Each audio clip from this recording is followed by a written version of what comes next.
ದಕ್ಷಿಣ ಕನ್ನಡ ಉಸ್ತುವಾರಿ ಸಚಿವ ಸುನಿಲ್ ಕುಮಾರ್ ಅವರು ಹೇಳ್ತಾ ಇದ್ದಾರೆ, ರಾಜಕೀಯ ಸ್ವರೂಪವನ್ನು ಈಗ ಹಿಜಾಬ್ ವಿವಾದ ಪಡ್ಕೊಂಡಿರುವಂತ ವಿಚಾರದಲ್ಲಿ ಅವರು ಮಾತನಾಡಿದ್ದಾರೆ. ದಕ್ಷಿಣ ಕನ್ನಡವನ್ನ ತಾಲಿಬಾನ್ ಮಾಡೋಕ್ ಬಿಡಲ್ಲ ಅನ್ನುವಂತ ಮಾತನಾಡಿದ್ದಾರೆ.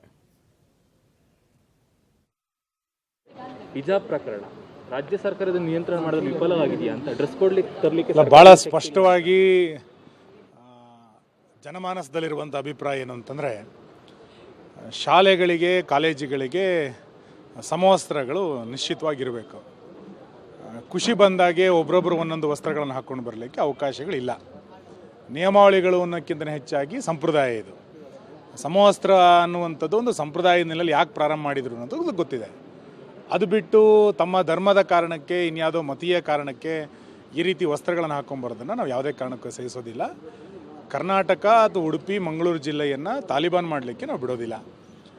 ಮತ್ತು ಶಿಕ್ಷಣ ಇಲಾಖೆ ಈಗಾಗಲೇ ಸ್ಪಷ್ಟ ಮಾಡಿದೆ, ನಾವು ವಸ್ತ್ರ ಸಂಹಿತೆಗೆ ಸಂಬಂಧಪಟ್ಟಂತೆ ಒಂದು ಸಮಿತಿಯನ್ನು ರಚನೆ ಮಾಡಿ ಆ ಸಮಿತಿಯ ಅಭಿಪ್ರಾಯವನ್ನು, ಕಾನೂನು ಅಭಿಪ್ರಾಯವನ್ನು ತೆಗೆದುಕೊಂಡು ಅತ್ಯಂತ ಶೀಘ್ರದಲ್ಲಿ 2-3 ದಿನದ ಅವಧಿಯಲ್ಲಿ ನಾವು ಸುತ್ತೋಲೆಯನ್ನು ಕೊಡ್ತೀವಿ ಅಂತ ಹೇಳಿದ್ದಾರೆ. ಮತ್ತು ಅಲ್ಲಿರುವಂಥ ಸ್ಥಳೀಯವಾದಂಥ ಆಡಳಿತ ಮಂಡಳಿಗಳು ತೀರ್ಮಾನವನ್ನು ತೆಗೆದುಕೊಳ್ಳಿ ಎನ್ನುವಂಥದ್ದನ್ನು ಶಿಕ್ಷಣ ಇಲಾಖೆ ಹೇಳಿದೆ. ಇದರ ನಡುವೆ ವಿದ್ಯಾರ್ಥಿಗಳು ಕೋರ್ಟಿಗೆ ಹೋಗ್ತಾರೆ ಅಂತ ಆದರೆ ಇದರಿಂದ ಯಾವ ಸಂಘಟನೆ ಇದೆ? ಸರ್ಕಾರಿ ಶಾಲೆಗಳಿಗೆ ಶುಲ್ಕವನ್ನು ಕಟ್ಟಲಿಕ್ಕೆ ಕಷ್ಟ ಇದೆ ಅಂತ ಹೇಳುವಂಥ ಒಂದು ವಲಯದ ವಿದ್ಯಾರ್ಥಿಗಳು ಕೋರ್ಟಿಗೆ ಹೋಗ್ತಾರೆ ಅಂತಾದರೆ ಇದರಿಂದ ಯಾರ ಕೈವಾಡ ಇದೆ ಹಾಗಾರೆ?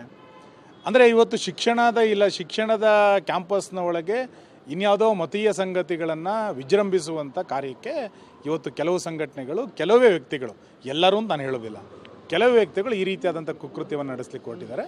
ಇದು ಸರಿಯಾದ ಕ್ರಮ ಅಲ್ಲ. ಸಮವಸ್ತ್ರ ಅನ್ನುವಂಥದ್ದು ಒಂದು ನೀತಿ ಸಂಹಿತೆ, ಒಂದು ಸಂಪ್ರದಾಯ, ಒಂದು ಚೌಕಟ್ಟಿನಲ್ಲಿ ನಡಿಬೇಕಾಗಿರುವಂಥ ಸಂಗತಿ. ಶಿಕ್ಷಣದ ನಡುವೆ, ಯುವಕರ ನಡುವೆ ಈ ರೀತಿಯಾದಂಥ ವಿಷಬೀಜವನ್ನು ಬಿತ್ತುವಂಥ ಕಾರ್ಯವನ್ನು ಯಾವ ಸಂಘಟನೆಗಳು ಕೂಡ ಮಾಡಬಾರ್ದು. ಸಿದ್ದರಾಮಯ್ಯನವರು ಎಲ್ಲ ಸಂದರ್ಭದಲ್ಲೂ ಮಾಡ್ತಿರೋದು, ಸಿದ್ದರಾಮಯ್ಯ ಕಾದರು ಎಲ್ಲ ಸಂದರ್ಭದಲ್ಲೂ ಕೂಡ ಮತೀಯವಾಗಿ ಆಲೋಚನೆಯನ್ನು ಮಾಡ್ತಾರೆ. ಜಾತಿಗಳ ನಡುವೆ ಎತ್ತು ಕಟ್ಟುವಂಥ ಪ್ರಯತ್ನವನ್ನು ಸಿದ್ದರಾಮಯ್ಯನವರೇ ಈ ರಾಜ್ಯದಲ್ಲಿ ಆರಂಭ ಮಾಡಿದ್ದು. ಪ್ರವಾಸ ಭಾಗ್ಯವನ್ನು ಇಟ್ಕೊಂಡು, ಶಾದಿ ಭಾಗ್ಯವನ್ನು ಇಟ್ಕೊಂಡು ಎಲ್ಲದನ್ನೂ ಕೂಡ ಜಾತಿಯ ನಡುವೆ ವಿಷಬೀಜವನ್ನು ಬಿತ್ತಿದ್ದು ಸಿದ್ದರಾಮಯ್ಯವರೇ. ಆ ವಿಷಬೀಜದ ಮುಂದುವರಿದ ಭಾಗ ಇದು ಅಂತ ನಾನು ಅಂದ್ಕೊಳ್ತೇನೆ. ಇದರಲ್ಲಿ ಒಂದು ಕಡೆಗೆ ನಮಗೆ ಮೊನ್ನೆ ತನಕ ಏನು ಅನ್ನಿಸ್ತಾ ಇತ್ತು ಅಂತಂದರೆ, ಯಾವುದೋ ಇಸ್ಲಾಂ ಸಂಘಟನೆಗಳು ಇದರಿಂದ ಕೈವಾಡ ಇದೆಯೋ ಅಂತ ಅನ್ನಿಸ್ತಾ ಇತ್ತು.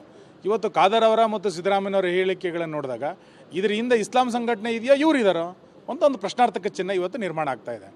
ಯಾರಾದರೂ ಹಿಂದೆ ಇರಲಿ, ಅದ್ರ ಬಗ್ಗೆ ಸ್ಪಷ್ಟತೆ ಬೇಡ. ಆದರೆ ಕ್ಯಾಂಪಸ್ಗಳಲ್ಲಿ ಶಿಕ್ಷಣದ ಆರಾಧನೆ, ಸರಸ್ವತಿ ಆರಾಧನೆ ನಡಿಬೇಕು. ಇದು ಈ ದೇಶದಲ್ಲಿರುವಂಥ ಒಂದು ಸಂಪ್ರದಾಯ. ಇದನ್ನು ಬಿಟ್ಟು ಇನ್ಯಾವುದನ್ನು ಮಾಡ್ತೀವಿ ಅಂತಂದರೆ ಜನನೂ ಸಹಿಸೋದಿಲ್ಲ, ಸರ್ಕಾರವೂ ಕೂಡ ಸಹಿಸೋದಿಲ್ಲ.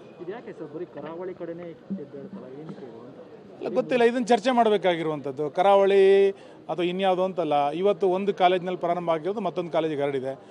ಇದ್ರ ಹಿಂದೆ ಒಂದು ದೊಡ್ಡ ಹುನ್ನಾರ ಇದೆ ಅಂತ ಅಂದ್ಕೊಳ್ತೇನೆ. ಮತ್ತು ಇಲ್ಲಿ ಯಾವುದೋ ಉಡುಪಿಯ ಕುಂದಾಪುರದ ಆಗಿರುವಂಥ ಕಾಲೇಜಿನ ಘಟಕಿಗೆ ಕಾಶ್ಮೀರದಲ್ಲಿರುವಂಥವ್ರು ಹೇಳಿಕೆಗಳನ್ನು ಕೊಡ್ತಾರೆ ಅಂತಾದರೆ ಇದರ ಜಾಲ ಎಲ್ಲಿ ತನಕ ಇದೆ? ಇದು ಇವತ್ತು ಪ್ರಾರಂಭ ಆಗಿದ್ದು ನನಗೆ ಅನಿಸೋದಿಲ್ಲ. ಇದರಿಂದ ಒಂದು ಷಡ್ಯಂತ್ರ ಇದೆ, ಇದರಿಂದ ಒಂದು ವ್ಯವಸ್ಥಿತವಾದಂಥ ಪಿತೂರು ಇದೆ, ಇದರ ಹಿಂದೆ ಇನ್ನೇನೋ ಕರ್ನಾಟಕದಲ್ಲಿ ಮಾಡಬೇಕು ಅಂತ ಒಂದು ಹುನ್ನಾರ ಇದೆ. ಇದಕ್ಕೆ ಕಾಂಗ್ರೆಸ್ ಪರೋಕ್ಷವಾಗಿ ಇದಕ್ಕೆ ನೆರಳನ್ನು ಕೊಡ್ತಾ ಇದೆ ಅಂತೇಳಿ ಅನ್ನಿಸ್ತಾ ಇದೆ. ಇದನ್ನು ಮಟ್ಟ ಹಾಕುವಂಥ ಶಕ್ತಿ ಸರ್ಕಾರಕ್ಕೆ ಇದೆಯಾ? 100% ಇದೆ. ಮತ್ತೆ ಇನ್ನೂ ವಿವಾದ ಬೆಳೆಸ್ತಿಲ್ಲ ನಾವು. ವಿವಾದನೆಯಲ್ಲಿ ಬೆಳೆಸ್ತಾ ಇದ್ದೀವಿ. ನಾವೊಂದು ಕಾನೂನನ್ನು ಚೌಕಟ್ಟು ಕೊಡಬೇಕು ಅನ್ನೋ ಕಾರಣಕ್ಕೆ ಶಿಕ್ಷಣ ಇಲಾಖೆ ಒಂದು ಸಮಿತಿಯನ್ನು ರಚನೆ ಮಾಡಿ ಇದಕ್ಕೊಂದು ಕಾನೂನು ಚೌಕಟ್ಟನ್ನು ಕೊಡಿ ಅಂತ ಹೇಳಿದೆ. ನಾಳೆ ನಾಡಿನಲ್ಲೇ ಒಂದು ಸುತ್ತೋಲೆಗಳನ್ನು ಮಾಡಲಿಕ್ಕಾಗಲ್ಲ. ಎಲ್ಲ ರೀತವನ್ನು ಕಾಪಾಡೋ ದೃಷ್ಟಿಯಿಂದ ಒಂದು ಸುತ್ತೋಲೆ ಮಾಡಬೇಕು ಅಂತಿದೆ. ಇದು ಕಾನೂನು ಚೌಕಟ್ಟಿನಲ್ಲಿ ಏನು ಮಾಡಬೇಕು ಅಂತಿದೆ. ಅತ್ಯಂತ ಶೀಘ್ರ ನಾನು ಶಿಕ್ಷಣ ಸಚಿವರ ಜೊತೆಗೂ ಮಾತಾಡಿದ್ದೇನೆ, ಕಾನೂನು ಸಚಿವರ ಜೊತೆಗೂ ಮಾತಾಡಿದೆ. ಆದಷ್ಟು ಬೇಗ ಒಂದು ಸುತ್ತೋಲೆ ಮಾಡ್ತೀವಿ ಅಂತ ಹೇಳಿದ್ದಾರೆ. ಅಲ್ಲಿ ತನಕ ತಡ್ಕೊಳ್ಳೋಕೆ ತಯಾರಿಲ್ಲ ಅಂತಂದರೆ, ಅಂದರೆ ಒಂದು ಹಂತದಲ್ಲಿ ನಿಮಗೆ ಶಾಲೆಗಳೇ 2 ವರ್ಷದಿಂದ ಪ್ರಾರಂಭ ಆಗಿಲ್ಲ ಅನ್ನುವಂಥ ಕೊರೋನಾದ ನಡುವೆ ನೋವಿತ್ತು. ಶಾಲೆಗಳು ನಿಧಾನವಾಗಿ ಪ್ರಾರಂಭ ಆಗಿದೆ, ಕೊರೋನಾ ಕಡಿಮೆ ಆಗಿದೆ ಅಂತ ಖುಷಿ ಪಡ್ತಾ ಇದ್ವಿ.